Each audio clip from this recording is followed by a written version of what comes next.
Hello everyone, this is Surabhi. Welcome to Study Hacks. कैसे हो सब? आई होप आप लोग सब ठीक है, अपनी स्टडी को अच्छे तरीके से कवर अप कर रहे हैं। आज का जो ये वीडियो जो मैं अपलोड कर रही हूँ अभी, ये आप लोगों की कल की है। ओके, 10 अगस्त की। आज की जो वीडियो है वो आपकी शाम तक अपलोड हो जाएगी। तो आइए आज का जो सेशन है वो हम लोग स्टार्ट करते हैं। तो लास्ट तक वीडियो देखिएगा ताकि आपके माइंड में कोई भी डाउट ना रहे। पहले तो हम बात करते हैं, बड़ी ही गंदी हरकत की गई है जो तालिबान के द्वारा की गई अफगानिस्तान के अंदर।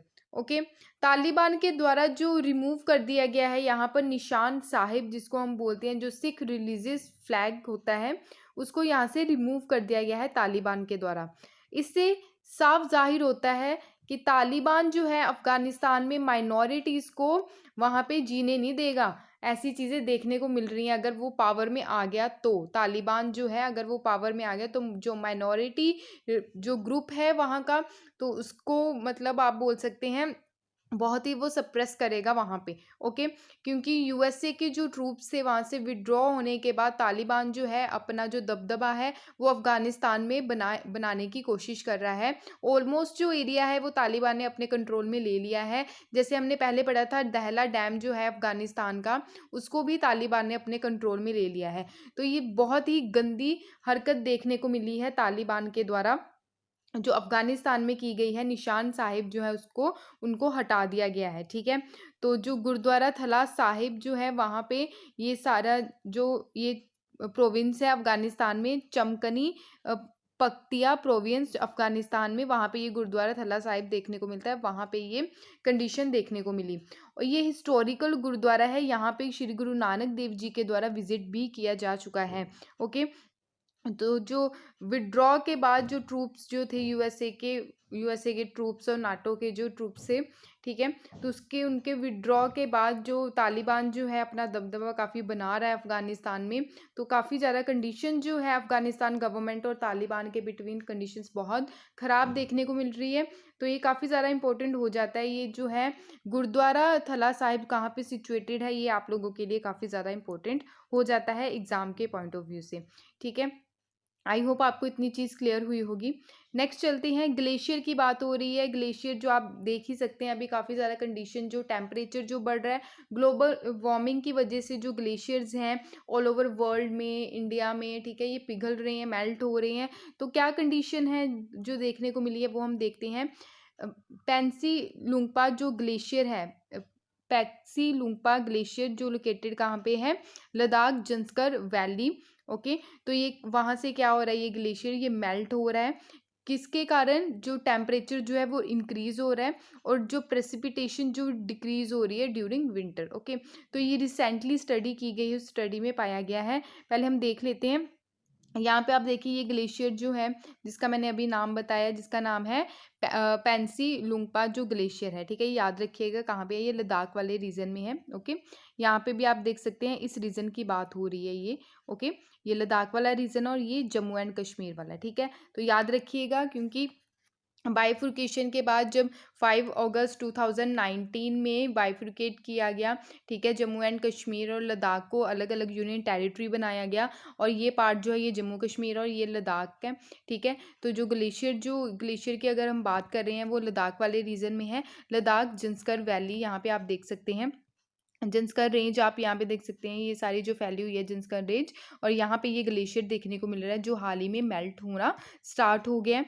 ठीक है, सिंस 2015 की अगर हम बात करें, वादिया इंस्टीट्यूट ऑफ हिमालयन जियोलॉजी ये कहाँ पे सिचुएटेड है, ये आपके लिए इंपॉर्टेंट हो जाती है। वादिया इंस्टीट्यूट ऑफ हिमालयन जियोलॉजी जो है ये देहरादून में सिचुएटेड है। 2015 से इनके द्वारा यहाँ पे स्टडी की जा रही है। और ये जो इंस्टीट्यूट है यानी कि Wadia institute of Himalayan geology, ये ऑटोनोमस बॉडी है। किसके अंडर आती है? ये department of science and technology. तो वेरियस जो है इनके द्वारा स्टडी की गई, वेरियस एक्सपेक्ट्स जो हैं वो इनके सामने लाए गए रिलेटेड टू ग्लेशियोलॉजी, जो ग्लेशियर के बारे में जो स्टडी करते हैं कि कहाँ पे मेल्ट हो रहे हैं, कहाँ पे सिचुएशन कैसी कंडीशन बन रही है। ठीक है, जो साइंटिस्ट की टीम थी फ्रॉम जो यहाँ से वाडिया इंस्टीट्यूट के जो साइंटिस्ट थे उनके द्वारा, उनकी टीम के द्वारा बताया गया है कि यहाँ पे लेस जो एक्सप्लोर रीजन जो है ये हिमालयंस का, ठीक है, ये अभी मेल्ट हो रहा है। जंस्कर जो लद्दाख में है, ठीक है, जो ग्लेशियर है वो अभी पिघल रहा है ग्लोबल वार्मिंग की वजह से। ओके।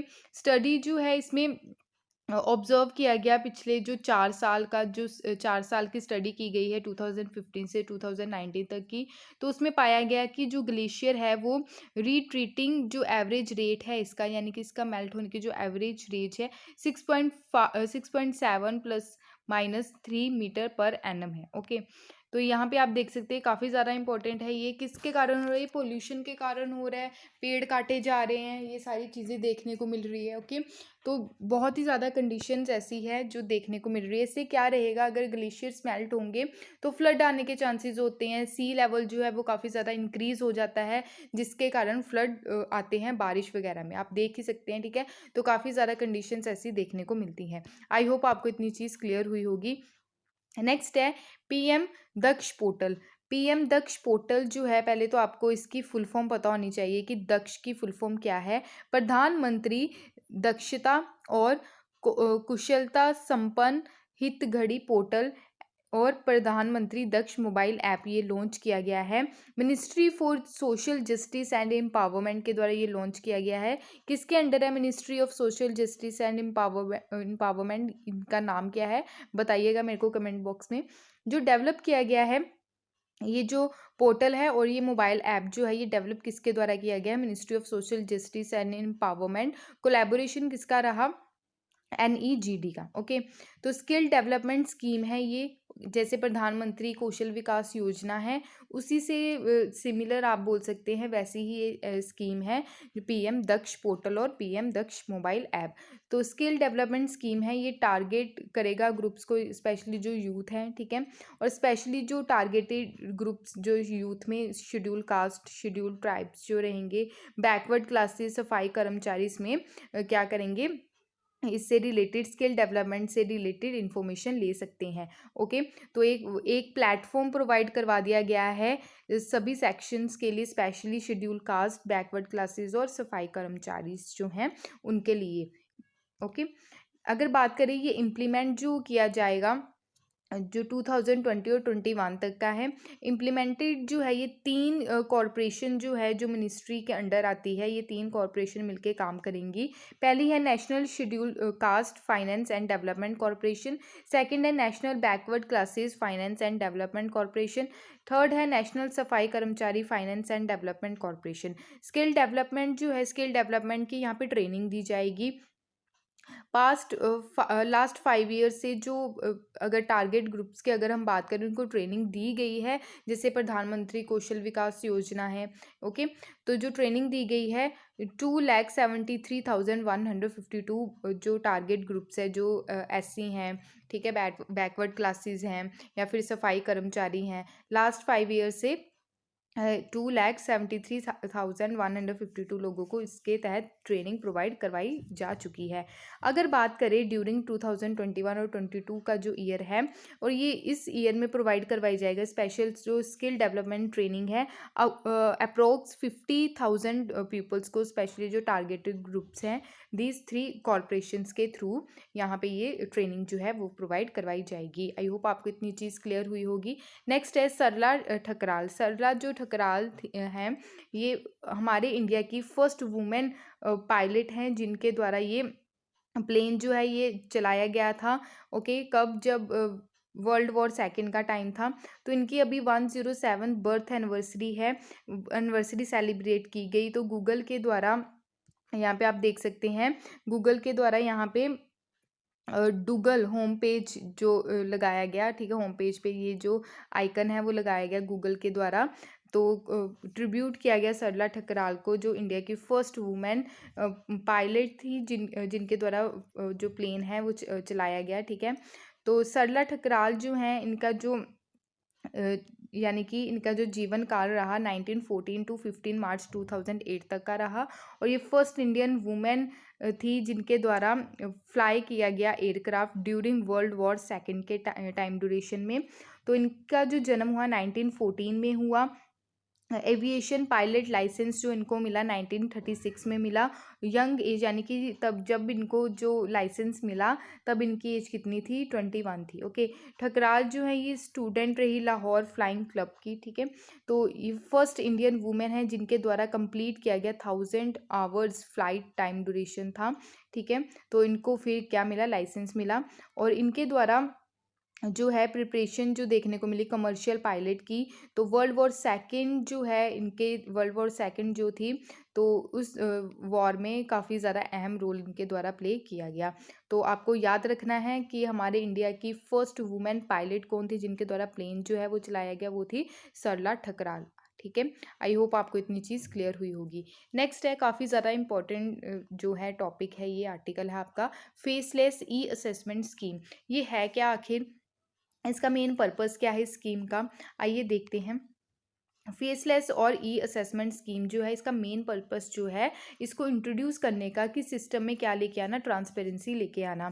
पहले क्या होता था सिस्टम में, एओ अगर अगर आपके केस की क्या करता है, स्क्रूटनी करता है, ठीक है। स्क्रूटनी के लिए आपके केस को उठाता है और उस केस के ज़रिए आपको नोटिस इशू किया जाता है। और असेंसी असेंसी को क्या किया जाता है, बार बार असेसी को क्या करना होता था, या तो वो खुद जाता था या फिर डिपार्टमेंट में खुद ही आता था, या फिर वो अपने किसी अथॉराइज रिप्रेजेंटेटिव के थ्रू डिपार्टमेंट में एओ से जाकर मिलना होता था। फिर क्या होता था, फिर केस को डिस्कस करना होता था, उसके बाद डिसीजन आता था, काफ़ी ज़्यादा टाइम लगता था इसको। और कई बार तो ब्राइबरी घूस वगैरह भी जो है वो दी जाती थी, ठीक है। तो कैसे ट्रांसपेरेंसी लेके आना है, इस झंझट को कैसे ख़त्म करना है, तो गवर्नमेंट के द्वारा ये स्कीम लाएगी जिसको बोला गया फेसलेस और ई असेसमेंट स्कीम। यानी कि जो असेसी है या एओ है वो आमने सामने नहीं होंगे, तो जो है डिजिटलाइजेशन के थ्रू ही सारी चीज़ें होंगी। तो रिसेंटली ही इनकम टैक्स डिपार्टमेंट के द्वारा नोटिफाई किया गया है 3 ऑफिशियल जो ईमेल आईडीज़ हैं जो रजिस्टर की गई ग्रीवेंसेस अंडर फेसलेस और ई असेसमेंट स्कीम के अंडर। प्राइम मिनिस्टर जो है हमारे इंडिया के श्री नरेंद्र मोदी जी, उनके द्वारा अगस्त 2020 की जो 2020 को अनाउंस किया गया था कि थ्री जो की स्ट्रक्चरल टैक्स जो रिफॉर्म है अंडर ट्रांसपेरेंट टैक्सेशन, ओके। तो ऑनरिंग जो है honest platform, faceless assessment, faceless appeal और जो टैक्स पेयर हैं, ठीक है, ये सारी चीज़ें जो रहेंगी, ये फेसलेस जो सारी चीज़ें देखने को मिलेंगी। इससे क्या रहेगा, जो टैक्स जो डिस्प्यूट देखने को मिलता है वो रिड्यूस होगा। ये जो फेसलेस और ये असेसमेंट स्कीम है इसको इंट्रोड्यूस कब किया गया, ये याद रखिएगा, 7 अक्टूबर को किया गया था, 7 अक्टूबर 2019 में किया गया था, ठीक है। तो इतनी चीज़ आपको याद रखनी है। इस स्कीम के अंडर जो है फेसलेस असेसमेंट सिस्टम जो है टैक्स पेयर और असेसी जो रहेगा, ठीक है। तो इनके द्वारा विजिट करने की ज़रूरत नहीं है, स्पेशली जो आईटी डिपार्टमेंट ऑफिसेज हैं, ठीक है, या फिर जो डिपार्टमेंट ऑफिशियल हैं उनको जाके मिलने की ज़रूरत नहीं है related to income tax related जो बिजनेसेस हैं, ठीक है। तो लॉन्च मैंने आपको पहले बता दिया 2019 में किया गया था 7 अक्टूबर को, ताकि प्रमोट किया जा सके एफिशिएंट और इफ़ेक्टिव टैक्स एडमिनिस्ट्रेशन, कम किया जा सके जो फिजिकल इंटरफेरेंस रहता है कि वहाँ पे जाना कितना टाइम लगना, ट्रांसपोर्टेशन में काफ़ी टाइम लगना, उसके बाद वहाँ जाके जो करप्शन देखने को मिलती है उसको भी कम करना, ठीक है। तो मेन मकसद यही है गवर्नमेंट का, इंक्रीज़ करनी अकाउंटेबिलिटी, इंट्रोड्यूस करना टीम बेस्ड असेसमेंट को इंट्रोड्यूस करना, मेन बेसिकली आपको ये सारी चीज़ें देखने को मिलेंगी। जितने भी यूनिट्स हैं जो वर्क करेंगे क्लोजली जो है नेशनल ई असेसमेंट जो सेंटर है and regional E assessment centre, scheme जो है ग्रेटर इसमें फ्लेक्सिबिलिटी देखने को मिलेगी फॉर टैक्स पेयर्स के लिए, saving on account of travel, ठीक है। ट्रैवल का जो टाइम ड्यूरेशन रहेगा, जो टैक्स ऑफिस में जाना पड़ता था, वेटिंग टाइम जो है वो चीज़ें रिड्यूस होंगी। जैसे कोई केस है, केस स्टडी करना है, केस का जजमेंट आना है, ठीक है, तो उसमें क्या होगा, जैसे वेट करना पड़ता था इस चीज़ के लिए, तो वो चीज़ भी कम होगी। रिसेंट जो इनिशिएटिव्स लिए गए, डिस्प्यूट रेजोल्यूशन कमेटी, विवाद से विश्वास स्कीम भी जो बजट में पेश की गई थी, ठीक है। तो आई होप आपको इतनी चीज़ क्लियर हुई होगी कि फेसलेस असेसमेंट जो स्कीम है, ठीक है, इससे रिगार्डिंग अगर कोई डाउट होगा तो प्लीज़ आप कमेंट बॉक्स में अपने डाउट्स को ज़रूर बताइएगा। नेक्स्ट है, यहाँ पे भी आप देख सकते हैं ईज़ी रहेगा, जो टैक्स पेयर्स के लिए जो कॉम्प्लायंस होगा, ह्यूमन का कोई इंटरफेरेंस नहीं रहेगा, ट्रांसपेरेंसी देखने को मिलेगी, एफिशिएंसी देखने को मिलेगी, फंक्शनल जो है स्पेशलाइजेशन फंक्शनल देखने को मिलेंगे, इम्प्रूव होगी इससे क्वालिटी जो है असेसमेंट की, रिस्क है जो फोकस किया जाएगा, risk based and focused approach, ठीक है। तो सिस्टमेटिकली सारा काम चलेगा, स्पेसिफिक जो वेरिफिकेशन देखने को मिलेगी, मैनेजमेंट जो है वो काफ़ी ज़्यादा उसमें क्वालिटी देखने को मिलेगी, मॉनिटरिंग जो है इसमें बेटर की जाएगी, ठीक है। जो केसेस है डिस्प्यूट जो है रिलेटेड टू टैक्स पेयर वो कम होंगे। क्लियर। तो आई होप आपको इतनी चीज़ क्लियर हुई होगी, काफ़ी ज़्यादा इंपॉर्टेंट है ये। ओके, नेक्स्ट है स्नेक बाइट से रिलेटेड है। स्नेक बाइट जो एनविनोमिंग, एनविनोमिंग का मतलब क्या रहता है कि विषैली, विषैली जो चीज़ रहती है, विषैला या जहरीला, ठीक है। तो ये काफ़ी ज़्यादा देखने को मिलती है all over world. Snake bite से रिलेटेड जो सांप जो काट लेते हैं लोगों को, उसके कारण लोगों की डेथ हो जाती है। तो काफ़ी ज़्यादा ऑल ओवर वर्ल्ड में केसेस देखने को मिलते हैं इससे रिलेटेड। ऑल ओवर वर्ल्ड में तो देखने को मिलते ही मिलते हैं, उसके अलावा इंडिया में भी बहुत सारे केसेस देखने को मिलते हैं। इंडिया जो है हमारी कंट्री जो है स्नेक बाइट से रिलेटेड वो टॉप पे है हमारी कंट्री। ओके, तो अकॉर्डिंग टू जो न्यू स्टडी देखने को मिली है, जो स्टडी निकल के आए Indian council of medical research के द्वारा, उसमें बताया गया इंडिया जो है यहाँ पे हमारी कंट्री में highest number of snake bite cases देखने को मिलते हैं all over the world. Okay, accounting अगर देखें तो 50% जो है ग्लोबली स्नेक बाइट से डेथ होती है लोगों की। स्नेक बाइट जो एनविनोमिंग यानी कि विषैली जो चीज़ रहती है, जहरीली चीज़ रहती है, ठीक है। स्नेक बाइट जो है काफ़ी जैसे होता है ना, कई जो है स्नेक जब काट लेते हैं वो काफ़ी उसमें जहर होता है, ठीक है। तो जो क्लासीफाई किया गया वर्ल्ड हेल्थ ऑर्गेनाइजेशन के द्वारा, इसको हाई प्रायोरिटी निग्लेक्टेड ट्रॉपिकल जो डिजीज़ है इसको इस तरह से क्लासीफाई किया गया है डब्ल्यूएचओ के द्वारा। Okay, potentially life threatening disease है ये, जो डब्ल्यूएचओ के द्वारा बोला गया है। Particularly important public health problem जो है, स्पेशली जो हेल्थ प्रॉब्लम इससे रिलेटेड जो देखने को मिलती है रूरल एरियाज में मिलती है, जो ट्रॉपिकल और सब ट्रॉपिकल कंट्रीज़ है, स्पेशली जो Africa, Middle East, Asia, Oceania and Latin America. जी, ये जो रीज़न है यहाँ पे काफ़ी ज़्यादा रिस्क देखने को मिलता है स्नेक बाइट का, जो डेली के केसेस निकल के आते हैं इस रीजन में, स्पेशली गांव वाला एरिया, प्री अर्बन कम्युनिटीज़, या इसमें 100 ऑफ मिलियंस ऑफ पीपल जो हैं यहाँ पे डिपेंड करते हैं एग्रीकल्चर पे, ठीक है। हंटिंग करते हैं, गैदरिंग करते हैं, सरवाइव करते हैं काफ़ी ज़्यादा चीज़ों को लेके। तो इसी इसी चीज़ के रिकॉर्डिंग जो स्नेक बाइट्स है वो काफ़ी ज़्यादा देखने को मिलती है, स्पेशली ग्राउंड लेवल पे। ओके, तो मैंने जो स्नेक बाइट विक्टम्स हैं, यानी कि जो स्नेक बाइट जिनको सांप ने काटा है, सांप के काटने से जो लोग शिकार हुए हैं इसके, ठीक है, मोस्टली जो कंट्रीज़ है वो डेवलपिंग कंट्रीज़ में देखने को मिलता है, ठीक है। तो जो सफ़र करते हैं लॉन्ग टर्म जो कॉम्प्लिकेशंस देखने को मिलती है इसके चलते, अबाउट 5.4 मिलियन सांप के काटने के जो केसेस देखने को मिलते हैं ग्लोबली, ठीक है। तो रिजल्टिंग इसमें क्या हुआ, 5.4 मिलियन जो है पहले तो स्नेक की बाइट जो देखने को मिलती है, ठीक है। तो उसमें से 1.8 टू 2.7 मिलियन केसेस जो हैं वो जहरीले सांप के काटने के केसेस हैं, ठीक है। इंडिया में जो है वो एस्टिमेट लगाया गया 1.2 मिलियन स्नेक बाइट से डेथ होती है लोगों की। तो ये हुई है 2000 से 2019 तक 1.2 मिलियन स्नेक बाइट से जो मौत हुई है, ठीक है। एवरेज अगर देखें तो 58,000 पर ईयर, ये एवरेज केसेस हैं। डब्ल्यूएचओ के द्वारा लॉन्च किया गया है रोड मैप की एम इनके द्वारा रखा गया है कि जो डेथ और डिसेबिलिटी जो देखने को मिलती है इसको कैसे कम करना है, स्नेक बाइट से जो ये सारी प्रॉब्लम्स देखने को मिलती है 2030 तक इसको क्या करना है, कम करना है, ठीक है। अगर बात करें एम्पावर करना और एंगेज करना कम्युनिटी को, उनको अवेयरनेस फैलानी इस चीज़ से रिगार्डिंग कि कैसे हम इससे बच सकते हैं, कैसे चीज़ों को कंट्रोल किया जा सकता है, इंश्योर करना safe and effective treatment provide करवाना इससे रिलेटेड, स्ट्रेंथ करना हेल्थ सिस्टम अच्छी तरह से प्रोवाइड करवाना। कई बार होता है गांव वाले एरिया में क्या स्नेक ने काट लिया किसी पर्सन को, किसी व्यक्ति को, तो उसको डॉक्टर के यहाँ ले जाने के बजाय खुद ही ट्रीटमेंट करना स्टार्ट कर देते हैं। उससे क्या रहती है चीज़ें, कई बार इतनी ज़्यादा कॉम्प्लिकेशंस हो जाती हैं कि लोगों की डेथ हो जाती है। तो फटाफट से डॉक्टर के पास लेके जाना, डॉक्टर के पास लेके जाना तो गांव वाले एरिया में कई बार हॉस्पिटल डॉक्टर जो है अवेलेबल नहीं मिलते हैं। तो इस चीज़ को कैसे कवर अप करना है, ग्राउंड लेवल पे कैसे डॉक्टर्स जो है उनकी अवेलेबिलिटी होनी चाहिए, ये सारी चीज़ें भी लेके चलनी है साथ में। इंक्रीज़ करना partnership and coordination and resources वहाँ पे इंक्रीज़ करना। अगर बात करें तो जो फेटल काउंट जो है स्नेक बाइट से 2018 और 17 का ये डाटा बता रखा है। 2018 में अगर देखें तो टोटल जो स्नेक के द्वारा लोगों को काटा गया, बाइट की गई 2207, ठीक है। तो इस ये कम हुई है अगर कंपैरिजन करें 2017 से, ठीक है। हाईएस्ट नंबर ऑफ बाइट्स जो हैं 689 है, जो बेंगलुरु डिवीज़न में देखने को मिली। और हाईएस्ट नंबर ऑफ जो बाइट्स हैं 2017 में अगर कंपेयर करें तो 2017 के कंपैरिजन काफ़ी कम देखने को मिली है। आई होप आपको इतनी चीज़ क्लियर हुई होगी। तो Indian council of medical research जो है ये काफ़ी ज़्यादा इंपॉर्टेंट ऑर्गेनाइजेशन है हमारे इंडिया की तो है ही है, और ओवर वर्ल्ड में भी इसको स्पेशलाइज जो एजेंसी है इसको रिकॉग्नाइज किया जाता है।